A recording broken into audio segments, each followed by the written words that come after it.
Okay, so I promised that I would do a biscuit recipe.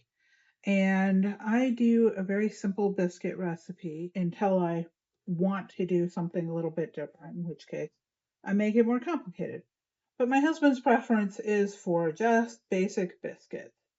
And so I'm going to measure out 2 cups of flour. And this is one of those recipes that you can redo. I am not going to do so, even though I'm only feeding 2 of us, just because I want to show y'all what it looks like to do this.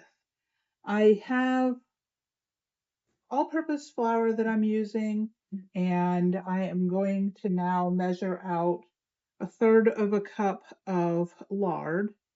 And I'm going to use this because it pushes up and pulls down, and it is just generally a little easier to use than trying to scrape out a cup. So I keep my lard in the fridge, so it's a little bit on the hard side, but I keep a very warm kitchen. If your kitchen is cool, if it's wintertime, you don't have to keep your lard in the fridge. I do that. I do it just because we run the house about 80 degrees all summer. That's not great for things like keeping butter on the counter for too long or lard.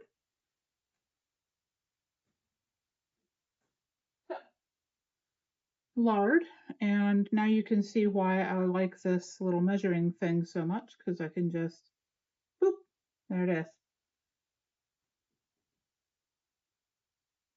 And I'm going to add in baking powder. I want 2 teaspoons of baking powder.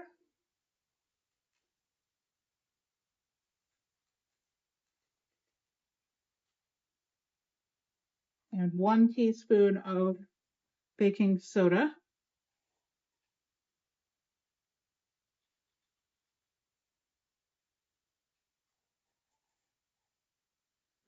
And then I'm going to also put in a teaspoon of just regular salt. And then I'll cut all of this into the flour before, as I'm cutting in the lard. You can mix those things in or sift them in before you start doing this. And then I use a pastry blender.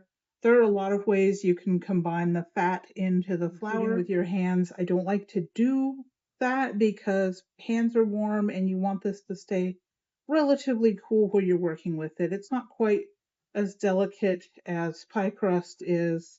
You could absolutely do this with a food processor if you wanted to pull that out and then have to wash it later.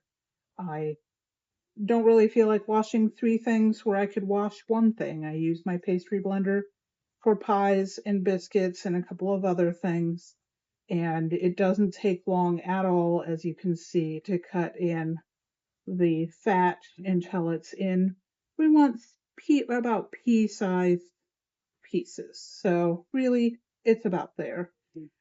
And as you can see, there's some stuck to this, but not a lot. Just cut that in real quick. And then I can add in the milk. Now, I have a 1.5 cups of milk here, and I am going to add a teaspoon of lemon juice to this.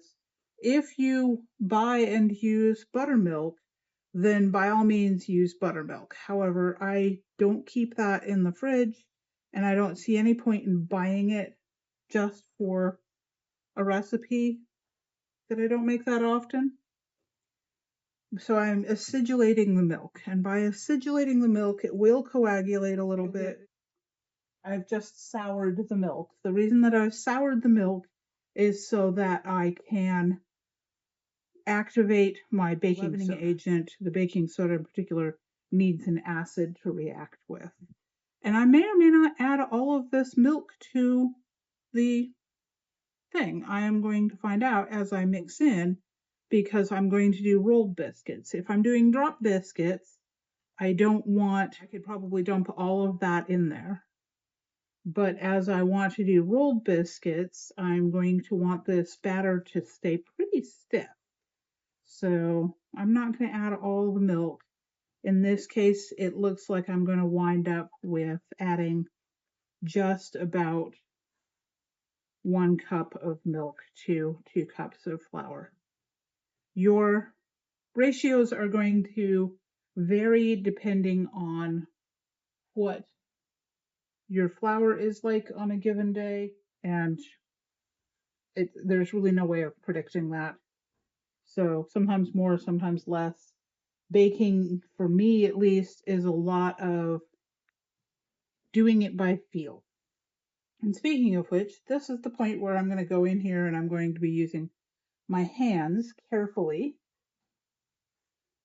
to get this batter out onto my counter. I want everything to stay together. It's a little sticky, so lots of flour on this. And I am going to basically pat this out. I could use a rolling pin. I'm not going to use a rolling pin. I want to be able to feel this. I don't want it to be overhandled because then you'll wind up with a tough biscuit that doesn't want to rise. So I can now take a round cutter of whatever size you would like. I have actually more sizes than this, but this is the size I'm going to use today. And do not twist. You're going to press, move it aside. You can flour this by just kind of shimmying it around in the flour, but press, scoot it over, and just do that, keeping them as close together as possible until you've used all of this dough. And then you can smoosh this together carefully. You don't, again, the less you handle biscuit dough, the happier it's going to be, the happier you're going to be with the end results. So I'm just going to kind of smoosh everything back together and at the thickness that I want and get about 2 more biscuits out of this. And again, you don't want to overhandle this. You don't want to smoosh it around too much. And that last little bitty biscuit, you can just basically squishy him up and form him in your hand. And you could even do this with the dough in the first place and not even cut the dough out if you don't have a biscuit cutter. But I will say, if you haven't got a biscuit cutter, take a tin can the size and shape that you want, use what's in it, cut both ends out, and you'll have a biscuit cutter. I've done that many, many times. So now we have biscuits. I have preheated the oven to 425 degrees, and I have a cast iron skillet that I'm going to use today for this. And I'm going to just gently place these into the skillet. The skillet has a little bit of grease coating on it, not a huge amount, doesn't need a huge amount. So what you want to have here is you actually want these to give each other a little bit of support. And you'll find that they have a better rise if they touch as they're coming up. And I don't know exactly what it is that does that, but it does work for me. So that's my biscuits, and these are going to go in the oven for about 15 to 20 minutes.